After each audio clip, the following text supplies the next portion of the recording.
dalam istilah politik itu disamakan pemerintah dengan negara. Jadi nggak usah khawatir kalau kita lawan negara, ya tepat. Karena memang negara itu adalah manifestasi dari kehendak rakyat. Nah, ya secara logika ya paham negara itu bukan orang kan gitu. Tapi dalam satu konsepsi, dialah musuh kita. Negara harus dilawan. Ketika negara tidak bisa menyelenggarakan kedaulatan rakyat. Ayo bangun Indonesiaku, Pancasila, Pancasila, Pancasila. Semangat Pancasila, Pancasila, Pancasila. Pancasila. Rakyat itu meliputi aneka ragam warna, tipologi, profesi, suku, adat, dan seterusnya. Berada dalam suatu wilayah yang mempunyai aturan dalam menata kelola hidup dengan berbagai macam sektornya. Sebagaimana anggota tubuh yang harus dipimpin oleh hikmat agar semua anggota tubuh berjalan sesuai dengan tatanan, sehingga pelayanan terhadap nilai kebaikan memang berdasarkan petunjuknya. Hati memberikan perintah kepada Perdana Menteri atau Panglima Akal dan mengajak kepada semua prajurit untuk bersama-sama dalam menjalankan peranannya sesuai dengan potensi dengan sebaik-baiknya. Begitu pula anggota tubuh yang bernama bangsa dan negara, baik yang bernama menteri dengan berbagai macam sektornya, termasuk legislatif, yudikatif, serta pernak-pernik perangkat bangsa lainnya. Rakyat pemilik kedaulatan selaku orang tua yang melahirkan pemimpin, pemilik pandu sebagai arah pandang dan landasan abdi rakyat menjalankan peranan. Abdi rakyat yang makan dari uang rakyat tidak boleh lagi menjalankan peranan berdasarkan hasutan sawat dan bisikan sifat setan, namun harus patuh dalam menjalankan tugas sesuai dengan kehendak rakyat selaku pemilik kedaulatan dan representasi suara Tuhan. Maka semangat kerakyatan harus selalu diperjuangkan. Bismillahirrahmanirrahim. Assalamualaikum warahmatullahi wabarakatuh. Pada teman-teman yang terhormat, selamat datang di acara diskusi kajian kita setiap malam Kamis kelas ideologi. Jam yang kita ditentukan bisa jam 9, jam 10, 11, dan seterusnya. Tapi 11 malam Kamis adalah malam kita untuk duduk sama rendah, belajar sekaligus berbagi rasa, mengasah dari segala sesuatu tema-tema yang kita angkat dalam setiap malam Kamisnya. Kebetulan pada malam hari ini tema yang diangkat bicara tentang kerakyatan atau kedaulatan, dalam tafsir lain adalah kebersamaan dan seterusnya. Tapi paling tidak nanti harapannya teman-teman juga bisa memberikan cara pandangnya dalam rangka untuk memperluas cakrawala berpikir apa itu kerakyatan, kenapa harus kerakyatan yang dipimpin oleh hikmat dan seterusnya. Mudah-mudahan ini juga akan memberikan satu perbendaharaan cara pandang kita untuk semakin lebih luas melihat sistem tata kelola berbangsa dan bernegara Indonesia. Sebelum acara dimulai, mari kita kirimkan Al-Fatihah doa bersama kepada diri kita semua, kepada keluarga kita, bapak kita, kepada para pendahulu, para pendiri bangsa dan semua makhluknya. Semoga niat ini merupakan bagian dari cerminan kasih sayang kita yang kita bisa panjatkan lewat doa-doa ini. Semoga doa ini menjadi bagian dari bangunan tangga kita semua untuk ketemu mudanya, untuk ketemu pimpinannya dan seterusnya. Al-Fatihah.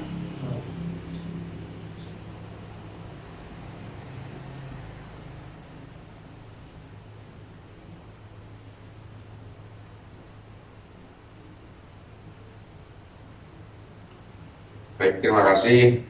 Selanjutnya saya persilakan kepada Bang Pek Sulaiman selaku mentor kita, selaku orang yang kita anggap punya kitab yang luar biasa untuk menjabarkan beberapa persoalan dan Mudah-mudahan beliau ini juga akan ketemu kekasih-kekasihnya, ketemu jodoh-jodohnya, ketemu orang-orang yang punya kapasitas yang sama di dalam rangka untuk memperkuat, memikul tanggung jawab yang sebenarnya tanggung jawab ini memang harus dipikul bersama-sama atau disebut gotong royong. Jadi waktu dan tempat dipersilakan, monggo Pak.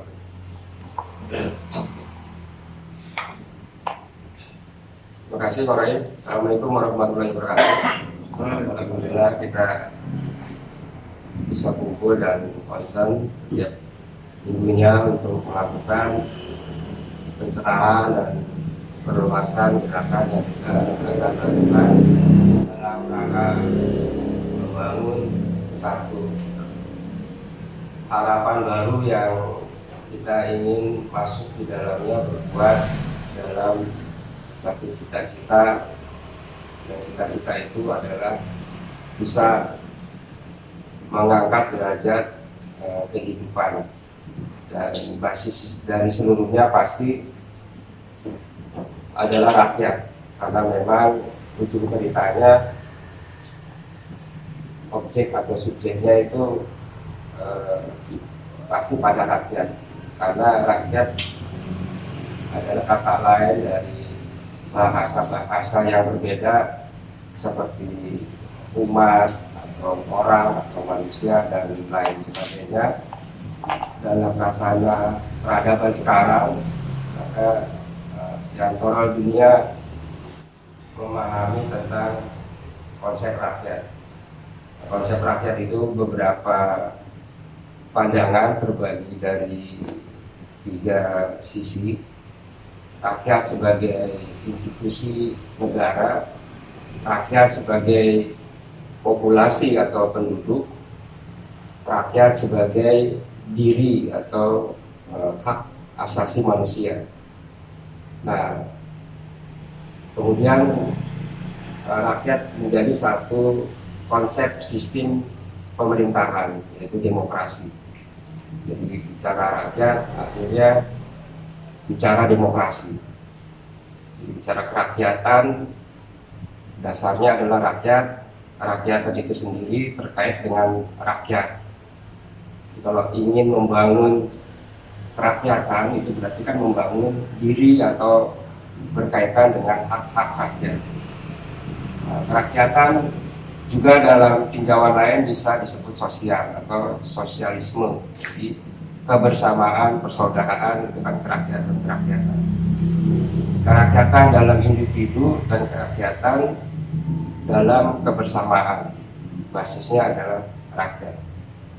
Nah, kerakyatan ini menjadi ciri satu harapan komunal yang bagaimana tidak ada diskriminasi satu di antara rakyat, seluruhnya terbagilah keadilan, kesejahteraan, kemudian seluruhnya saling satu sama lain menghormati. Itulah yang disebut kerakyatan.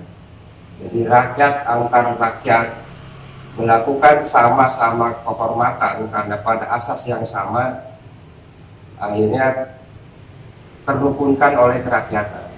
Jadi rakyat tidak melakukan kerakyatan, sesungguhnya itu adalah ingkar, tidak konsisten. Artinya dia melakukan satu kejoliman ketika rakyat satu dengan yang lainnya, terjadi serang menyerang, terjadi saling membedakan, berarti kerakyatan tidak terbangun. Nah, sistem pemerintahan demokrasi itu dalam rangka membangun kerakyatan, sehingga demokrasi itu akhirnya menjadi pemerintahan rakyat yang bertugas melakukan gerakan kerakyatan.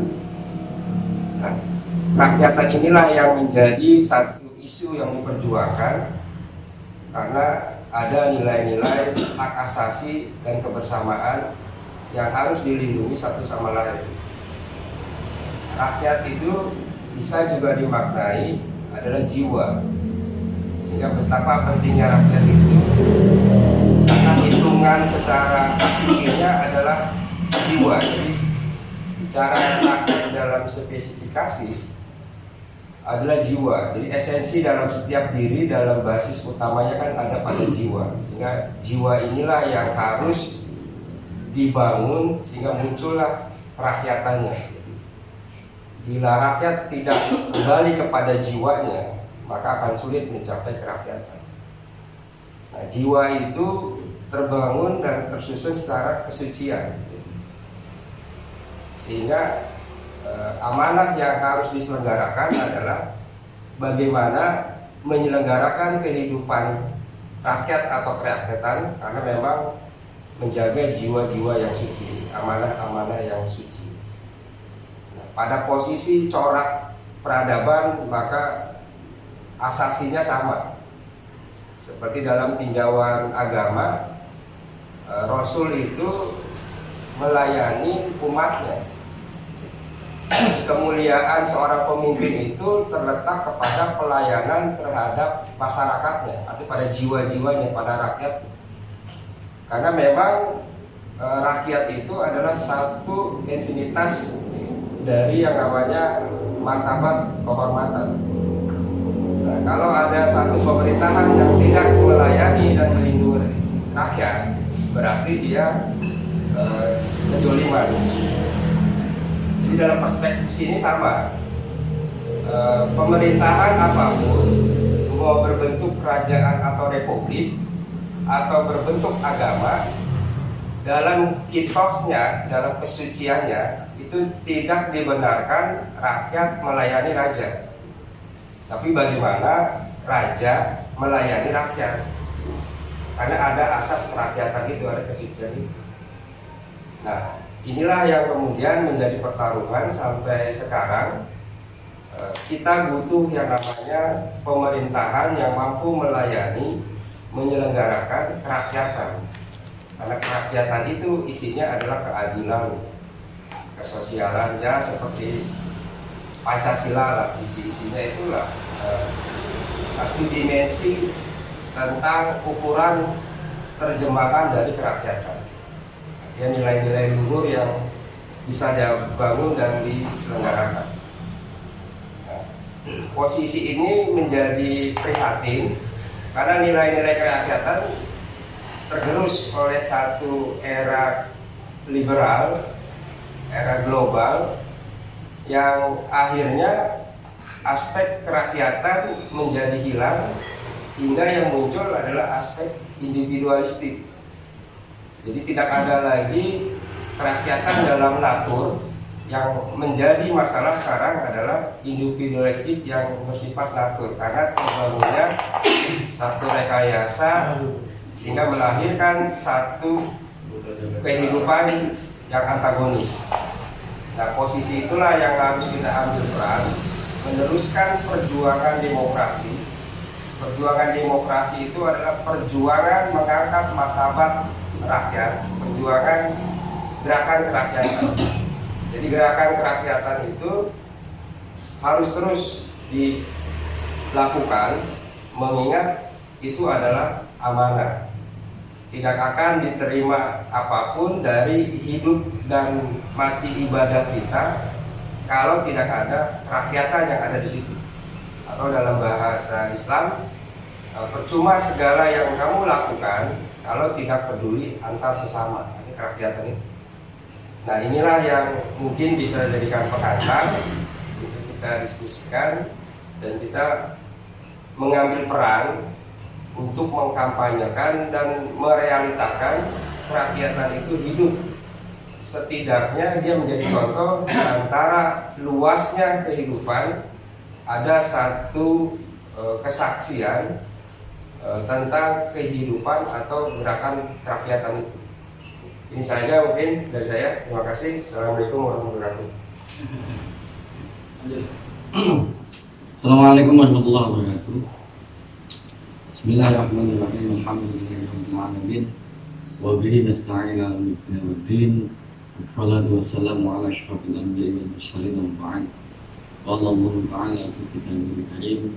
A'udzu billahi minasyaitonir rajim. Bismillahirrahmanirrahim. Idza jaa'a nasrullahi wal fath wa ra'aitan nasa yadkhuluna fi dinillahi afwaja.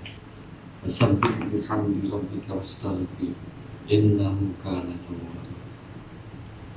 Tema pada kesempatan kali ini sebenarnya cukup menggugah kelas ideologi, karena tema rakyat adalah salah satu nilai yang bersifat substantif gitu, yang sangat mendasar pada urusan kemanusiaan.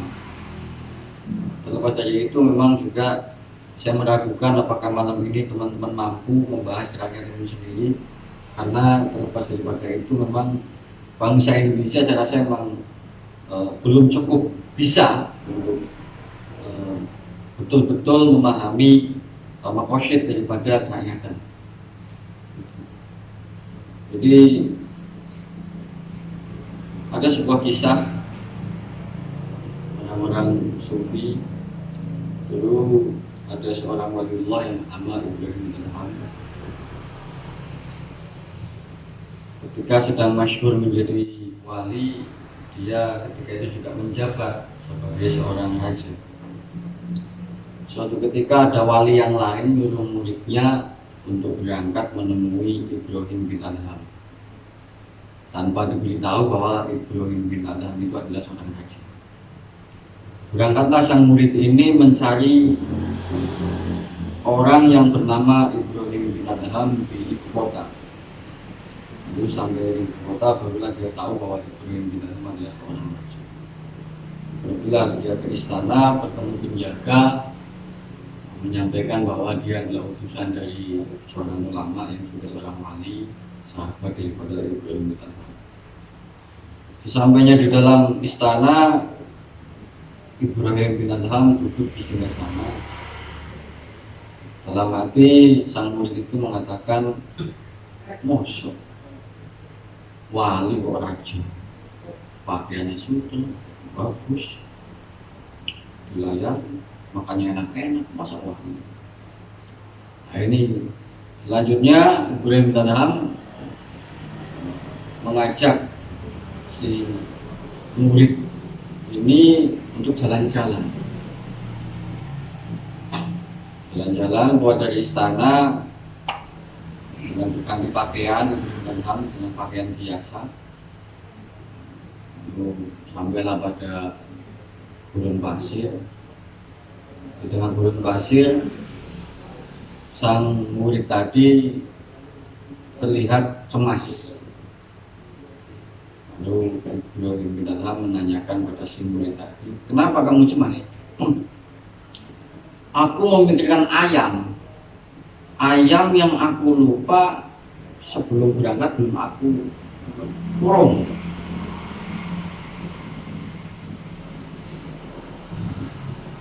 "Lah kamu ayam aja kok dipikirin, saya istana berikut isinya sedikit pun tidak saya pikirkan."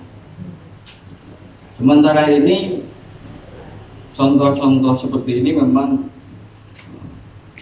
cukup langka ya, mungkin belum ada di Indonesia seorang pemimpin yang mampu menanggalkan baju, menanggalkan hal-hal yang melekat pada dirinya sehingga dia dapat mampu membuktikan dirinya sebagai manusia, bukan sebagai pemilik apa yang ada di muka bumi. Tentu cerita ini bertolak belakang dengan apa yang terjadi di Indonesia. Rakyat itu telah menjadi kelas sosial.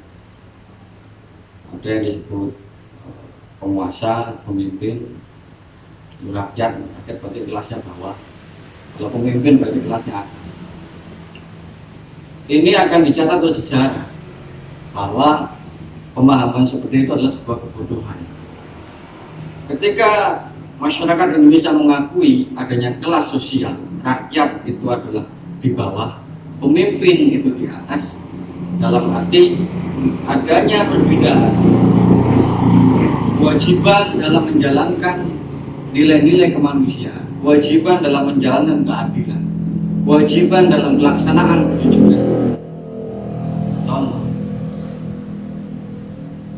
orang-orang pemerintah menuntut kepada masyarakat agar taat hukum, berlaku jujur, giat bekerja, giat belajar dan sebagainya. Tetapi dirinya sendiri tidak melakukan.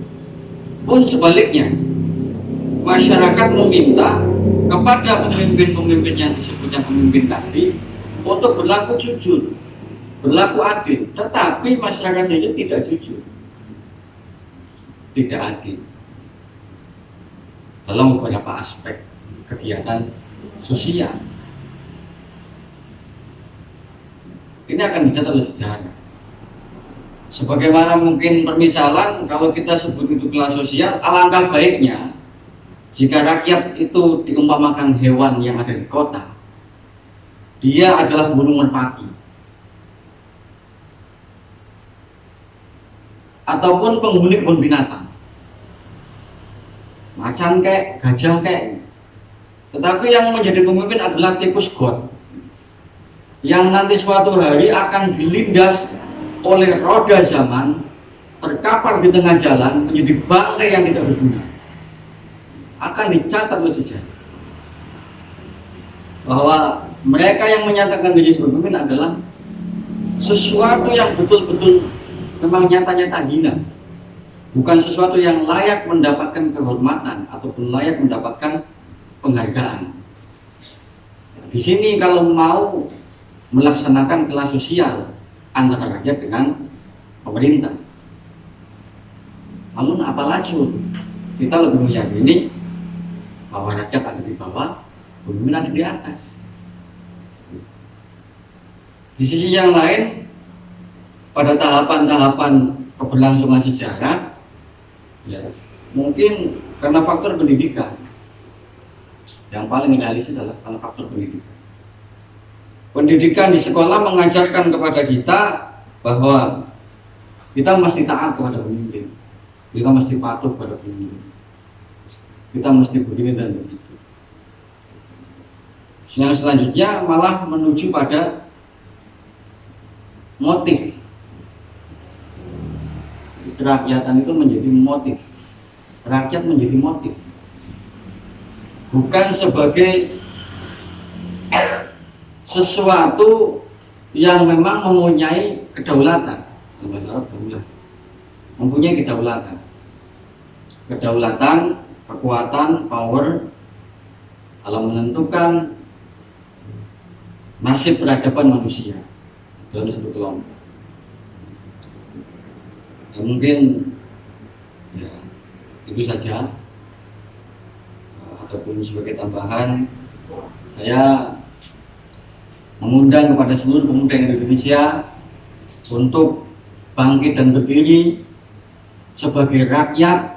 Kalaupun di kebun binatang jadilah gajah, jadilah jerapah, tapi jangan jadi tikus got. Terima kasih. Assalamualaikum warahmatullahi wabarakatuh. Bismillahirrahmanirrahim. Assalamualaikum warahmatullahi wabarakatuh. Makasih pada senior-senior saya semua, pada guru-guru saya semua, Mek, Pak Ustaz, Pak Sari, Tarohim. Kebetulan datangnya beliau itu membawa pencerahan bagi kita semua. Dalam konteks kelas ideologi pada malam hari ini menyangkut kerakyatan, bagi perspektif saya sendiri bahwa kerakyatan itu asal kata dari kerakyatan, gitu kan, asal aslinya, wujud aslinya itu kan rakyat, kesatuan dari ke dan an, gitu. Jadi kesatuan awalan ke dan akhirannya an, gitu. Jadi wujud aslinya itu adalah sebagai rakyat. Ketika dia bersama masyarakat menjadi kerakyatan, membangun kelompok, membangun berada di tengah masyarakat, berada di tengah apapun. Kadang kita lupa bahwa sejatinya diri kita itu adalah rakyat. Sehingga ketika diamanatkan itu tidak lagi kembali sebagai jiwanya dia sebagai rakyat, tapi sudah naik kelas dalam dirinya dia. sejatinya adalah kerakyatan yang menjadi suatu kepemimpinan itu kan asal dari bagaimana nilai luhur hasil dari pemusyawaratan, sehingga diambil dari hikmah kebijaksanaan. Jadi wujud asli pemimpin atau rakyat itu kan sudah terlihat dari dorongan bagaimana desakan pengakuan, sehingga menjadi kan beliau itu pemimpin di tengah kerakyatan itu sendiri. Nah, makna itu tidak lagi kembali kepada diri kita masing-masing, sehingga bahwa memang landasan kita sudah lama bahwa fungsi prinsipnya dalam Pancasila itu kan bagaimana gotong royong. Jadi rakyat ini adalah bersama, gotong royong. Gotong royong bukan saling memberi, karena takut ada feudalisme ataupun saling tinggi antara kelas atas dan kelas bawah. Tapi dia wujud sejatinya itu adalah bersama masyarakat, bersama-sama. Jadi tidak mungkin pemikiran kebanyakan bahwa wujud gotong royong itu adalah kerja bakti. Mungkin memang seperti itu gitu. Memang aslinya kan gitu, tapi tidak letterlock. Tidak letterlock bahwa hanya seperti itu.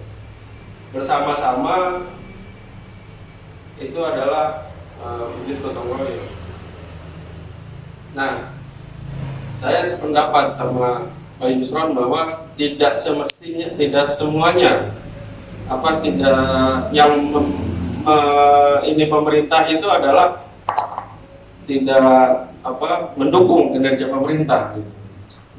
Bahwa wujud aslinya pemerintah ataupun pemimpin itu adalah rakyat, maka kita harus koreksi sebagai rakyat itu sendiri wujud aslinya itu sendiri, tidak lagi kita dianggap sebagai memusuhi pemimpin itu. Kenapa seperti itu? Karena miniatur dalam segi pemimpinan pemerintahan itu sudah ada.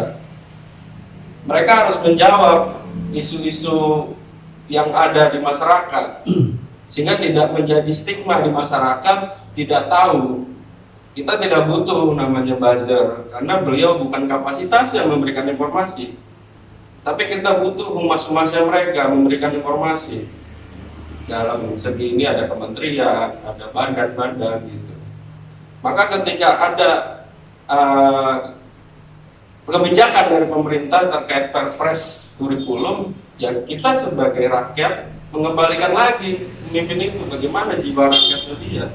Kenapa semena-mena sehingga mengeluarkan peraturan atau kebijakan itu?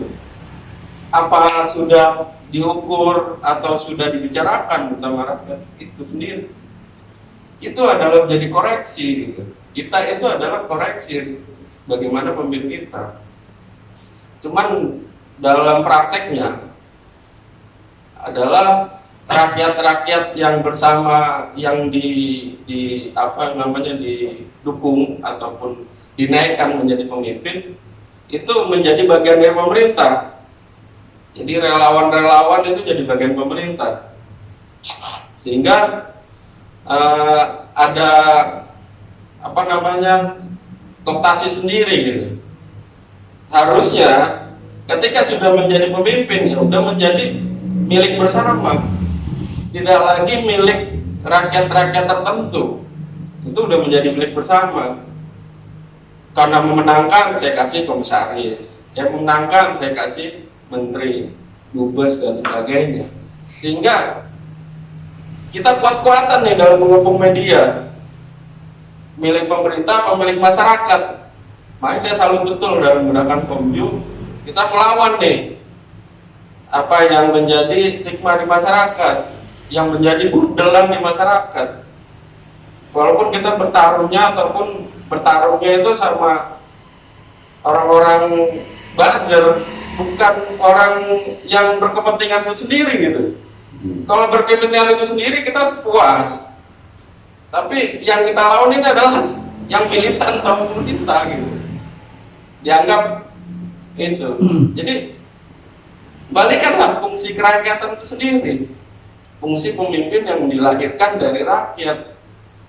Kita harus menegur apapun gitu, mengkoreksi apapun, itu emang hak aja, karena dasarnya diangkatnya dari rakyat. Maka prinsip ikat sila gotong royong itu harus dikembalikan, sehingga tidak lagi pemimpin itu hanya bagaimana menggugurkan kewajiban yang dimau yang disenangi rakyat, membantu bantuan tunai atau apapun yang sehingga hanya disenangi rakyat, tapi bicara kebijakan-kebijakan, bicara namanya yang tidak masyarakat sehingga tertutup gitu.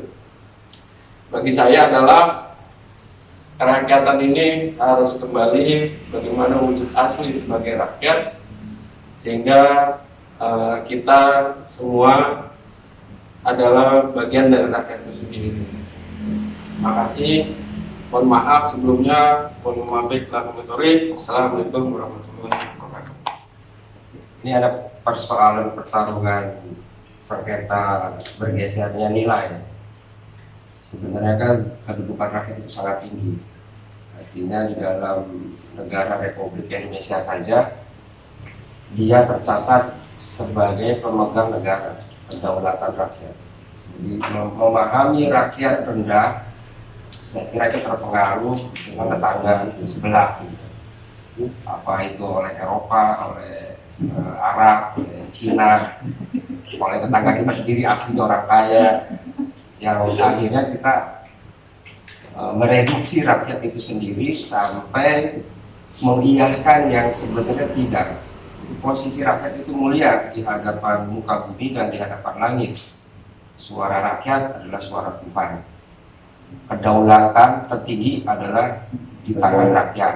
Jadi inilah penyakit gampang terpengaruh. Akhirnya kita merasa seolah-olah rakyat itu rendah. Padahal dalam satu landasan secara ideal dan operasional dia begitu luar biasa. Hanya karena terjadinya kontaminasi, akhirnya rakyat nggak berguna gitu. Jadi rakyat nggak berguna. Padahal dia adalah satu mahkota ya. Saya kira nggak ada rakyat ya nggak ada semua gitu. Jadi adanya rakyat, adanya semua. Kan amanah rakyat itu.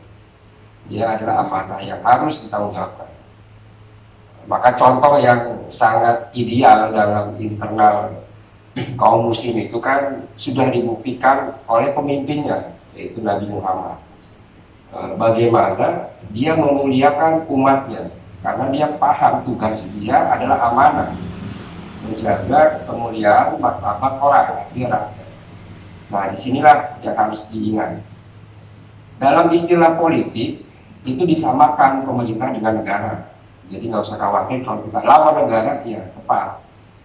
Karena memang negara itu adalah manifestasi dari kehendak rakyat. Nah, ya secara logika ya paham negara itu bukan orang kan gitu. Tapi dalam satu konsepsi, dialah musuh kita. Negara harus dilawan. Ketika negara tidak bisa menyelenggarakan kedaulatan rakyat. Jadi nggak usah khawatir walaupun itu orang hebat, semodel tokoh-tokoh yang disebut oleh Bang Wison, ya memang negara harus dilawan. Karena negara lah sumber segalanya yang membuat kerusakan terhadap rakyat. Nah, pasti nanti negara juga nggak akan punah. Begitu terjadi revolusi, pergantian sebuah pemerintahan, maka negara itu akan kembali pada kitohnya. Dia sebagai keluarga besar. Negara adalah keluarga besar yang harus diselamatkan. Jadi ini gambaran-gambaran yang harus kita bangun dan kita pelopori untuk melakukan sebuah perlawanan. Sebagaimana posisi yang sering saya sampaikan, pilihan terbaik menyelamatkan rakyat adalah oposisi. Dan oposisi selalu tetap ada sekalipun dengan kebaikan. Jadi kalaupun nanti nggak tahu 2 dekade lagi atau 5 periode, 10 periode tiba-tiba ada pemimpin sekelas Nabi, saya juga tetap akan oposisi gitu. Artinya tetap dalam oposisi itu perlu dibangun sekalipun itu sudah adanya satu pemerintahan yang baik. Karena itu penting menjaga elang kesucian. Nah, inilah yang kemudian harus dipahami oleh kita semua untuk membangun sebuah kooptasi pemikiran dengan legitimasi intelektual yang akhirnya kita mengerus seolah-olah nggak percaya diri, akhirnya nerima. Jadi banyak satu hal yang kita terima yang sebenarnya itu perlu diuji secara material. Nah, itulah yang harus kita kumandangkan tanpa henti-hentinya untuk melakukan teriakan amal ma'ruf nahi munkar pada siapapun untuk kita bangun. Jadi itu satu gambaran untuk kembali kepada kitoh rakyat itu adalah satu kemuliaan. Pemerintah itu teknis, gitu. Jabatan itu teknis, orang kaya itu teknis, nggak penting dia. Tapi kalau rakyatnya sudah terkontaminasi, ya ini yang repot. Nah, inilah fardu kifayah dari rakyat yang terbelenggu, ada yang sudah bisa menyuarakan secara merdeka. Resiko ditanggung masing-masing. Terima kasih. Wassalamualaikum warahmatullahi wabarakatuh.